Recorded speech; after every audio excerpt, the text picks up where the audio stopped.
But I'm just gonna get started, get right to it. Whew, I tell you, man, these last few weeks, this last year, it's been really, really heavy. I mean, we all know that. I don't have to tell you guys that. But it's been a lot. It's been a lot, and I'm just like, damn, what else is coming, y'all? And I don't know. It's one of those things like you really have to prepare yourself spiritually, physically, emotionally, all that stuff, because it all comes in waves. But anyway, welcome to my weekly live. If this is your first time watching this, then thank you for joining me and spending time with me today. This is where I break down some different concepts that will support you on your journey towards healing, towards wellness, and everything in between. I'm doing good, Imani. Glad to hear that things are going well for you. She said, don't ask. Anyway, my name is Francis. I'm a trained therapist, life coach. Some people call me a therapy coach. That works. I'll take it. My purpose my purpose is helping women to remove emotional blocks so that they can thrive. It's hard for us to thrive if we still got unresolved stuff going on inside of us. Right now, as you can see, I'm in a hotel room. I was in Mexico for a little bit, so I'm self-quarantined myself. So, but anyway, on today's live, I'm going to be talking about Chadwick Boseman. And the gifts and the lessons and the reminders and all the good stuff he left us with.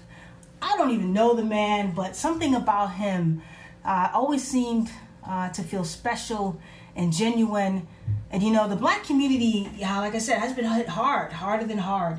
And losing Chadwick was very hard for us because he's the image of black excellence that we yearned to see when we were younger, right? When we were growing up, we didn't see that kind of stuff at all. And he did things in film that not a lot of people, were able to do. And he played roles, iconic roles that were so phenomenal that it truly showed how much of a craftsman he was, and how much he took his art seriously. And he also played roles that exhibited black excellence and showed us ways in which that we can stand in our pride, to be proud to be black. But not only that, he was just like a good ass person, right? And everyone that came in contact with him, felt seen, felt heard, felt valued, and he made sure of it. And so people will always remember how you make them feel. If you remember that quote from Maya Angelou. And so I think it's really important as we go through life to remember that, how when you have a conversation with somebody, how do they feel after having that conversation with you? Do they want to see you again? Do they want to have further conversations with you? Are they running for the hills? I think that's important because often we want that in return, but if we're not giving it, we're not going to get it, plain and simple. So on today's live, anyway, I'll be weaving in a few concepts in no particular order, really. I'm going to talk about purpose and meaning, grace, forgiveness, empathy, and compassion, living a full life, and kindness. Kindness is one of my values. It doesn't take much to be kind, but I'll get into that. So I'm going to start with empathy and compassion. What are the differences between these two concepts? Empathy is the ability to recognize someone else's emotions and that you can take their perspective and essentially feel what they feel. It's almost like, walking in someone else's shoes. While compassion is taking those same feelings and thoughts and then having the desire to help. We don't know what people are experiencing. We don't know what people are going through. I guarantee this, even with the person closest to you, you may not know. And this is why when people are doing things that may agitate us, or maybe their unresponsiveness gets on our nerves, or they're not meeting our needs in some shape or form, we need to ask ourselves, could this person be experiencing something? What's going on in this person's life at this moment? It's not a matter of excusing that negative behavior, but it really is a matter of having and showing empathy and compassion and understanding. Chadwick helped us to remember this concept because we out here thinking we know shit, right? We out here judging folks. We out here putting stories together and creating a whole plot line of characters and all this. We have no idea what is going on in their lives. So when you're ready to make an assumption, I challenge you to take a step back and don't. Seriously. Whenever someone gives me a hard time, I'm human. There are moments where, damn, my empathy and compassion meter might be running a bit low, but I take a step back and realize that how this person is reacting or acting or living their life has nothing to do with me. So I have to be conscious about that, right? It's not something that happens automatically all the time. It can, monks and some spiritual leaders, those folks may be able to just do that automatically, but not all of us. So we really have to be conscious of that. And, so this is an opportunity for you to just like breathe when that's happening to you and to not get caught up with what may or may not be going on, again, because we really don't know unless we directly make that ask. And until, you have the courage to make that ask, don't make assumptions. Assumptions are just like the spiral to miscommunication, right? And I believe that, what we're truly lacking right now in this current state of the world is empathy, is compassion, is kindness. I do believe that most people are compassionate. I honestly believe that, or I wouldn't be in this work. I do believe that most people are able to have empathy.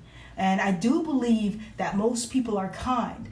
And I say this because I lived overseas for 3 years and I felt all those things from strangers who I didn't know, who were very kind to me, who were very compassionate, who showed empathy in moments where I needed it. So despite what the media is showing you, people are genuinely good people. But Chadwick's death reminded us to just be kinder to one another. Damn, just be kinder. I'm gonna get a little water right here, guys, because I don't know, this whole thing got me all emotional and all ripped up. But this man was getting negativity left and right? People telling him that, he let the Black Panther role get to his head. People saying negative things and comments about his weight loss, all not realizing that this man was battling cancer. And if you know anything about cancer, it makes you very fatigued, I don't even know where and how he found the strength to do what he did these last few years. Well, I kind of have an idea, which I'll say leave towards the end, but I just thought that was incredible. So yeah, be more kind to each other, because it doesn't take much to be kind, whether it's just like holding the door for somebody, you know what I mean? I'm not saying go pay their rent. I'm just saying smile or just say hello. Something as simple as that takes like 5 seconds, because when you do that, right? So we all know harboring negative emotions over time just turns into toxic internal waste. So shifting your energy to kindness is a reciprocal act, even if that person doesn't respond. Because you're sending that energy outwards. And because you're sending that energy outwards, whatever you're putting out into the world, you will receive tenfold. Remember that. Chadwick held his head high from the very beginning to the very end. He showed grace and he showed forgiveness. When he talked about his experience as a Black actor on the screen, I want to share something that he said. He said, you don't have the same exact experience as a Black actor as you do a white actor. I mean, we know that, right? We see the award shows. We know what happens in them. You don't have the same opportunities. He says that's evident and true. The best way to put it is, how often do you see a movie about a Black hero who has a love story, who has spirituality, who has intellect? It's weird to say, but it doesn't happen that often. And this is why his presence and his roles are so important to the Black community. As a Black person, we connect to this. And often we're very hard on ourselves because we feel that we have no choice in a white-dominated society that tells us we have to work twice as hard and we can't complain either, right? Even though there is no equity. That's many of our stories. Going into work, going into industries where, frankly, we're not wanted. And still having to kick ass. That's a huge burden to carry day in and day out. And that's also called race-based trauma. But that didn't stop him from doing film after film, consistently staying on top of his game, sharpening his craft, showing and doing his best each and every time. Knowing that it was bigger than him, knowing that each time he practiced his lines or he was getting fit for a role, someone would be inspired by the art he produced. So live your purpose. Find meaning in your life. Because once you do, nothing gets in the way of that. Nothing is ever truly an obstacle when you're in complete alignment in your life. And that was Chadwick's life. He found his purpose, and he didn't have to question waking up in the morning. He didn't have to question why he was doing such and such. He knew his why. His why fueled him day in and day out. You can't waste any more time. You can't waste any more time doing the things that you don't enjoy. You can't waste any more time doing things that are sucking the life out of you.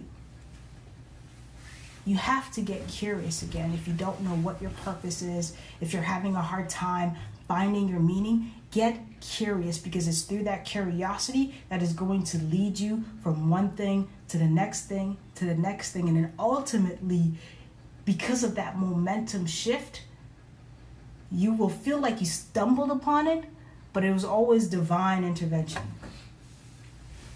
But just make a decision, and from there, again, make another one, and just keep going. Keep the momentum flowing. And that's what he did. And the more he did that, the bigger and the clearer his purpose became. We're sad about his death, but Chadwick lived full and he died empty. And that's a quote from Les Brown, who says, "Live full and die empty." Most of us will live empty and die empty. But it doesn't have to be that way. You can live a full life doing everything you've ever thought possible. You just have to believe it for yourself. You just have to try. You have to experiment. You have to get curious. You have to do everything that you've been wanting to do, even if it's just in the smallest scale possible. There's no reason to wait. Maybe you need a bit of planning. Maybe you need a bit of maneuvering. Maybe you need to do some sacrifices to get there, but you don't have to wait. Stop waiting. Essentially, that was what Chadwick did. He stopped waiting. So I hope that those are some lessons that you can take away from Chadwick's death. It does make us sad, but it really makes me feel so freaking empowered and inspired. It makes me want to dig my heels deeper, because when you step outside of yourself and you realize like this whole thing is bigger than you, when you're able to just drop your ego and just let that go, then you can move forward. But until then, you'll find yourself just looping and looping and looping. People who live full and meaningful lives, they take risks, even on the smallest scale. If you're not able to take the big risk, well, in what small ways can you start taking those tiny risks so that eventually your confidence grows, and then eventually you can tackle the bigger things and then create even bigger momentum. There's no reason. I always tell people, like, there's nothing different between you and someone like Chad. The difference is just like his purpose, his values, his integrity, his character. And he refused to budge. I mean, if you see the roles that he did roles that were, iconic Black heroes. He was sending us a message. All right, I just kind of ad-lib, but I think I lost my train of thought. But anyway, I'm just saying all this to say is, like, the opportunities are there. Don't let anyone tell you otherwise. believe in abundance.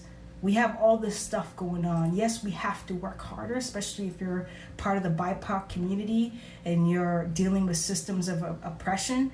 You do have to work harder. But it's not impossible for you. You just have to find your way, take a risk, and not be guided by your fears. So that's all I got for you guys. Be sure to check out my website, defyingresistance.com. Sign up for my newsletter where I talk more intimately with my audience. And I will see you guys next week, Wednesday at 6 o'clock. Thank you for watching. Thank you, guys. See, I can't see who else is down there.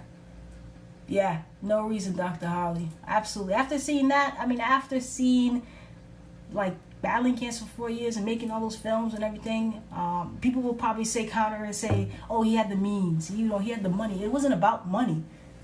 It wasn't about money. It was about living in alignment, living a meaningful life, living in your purpose, and doing the thing that you were destined to do. We all have it. We just got to get through the clutter. Okay? All right, see you guys next week. Thank you for watching. Take care, guys.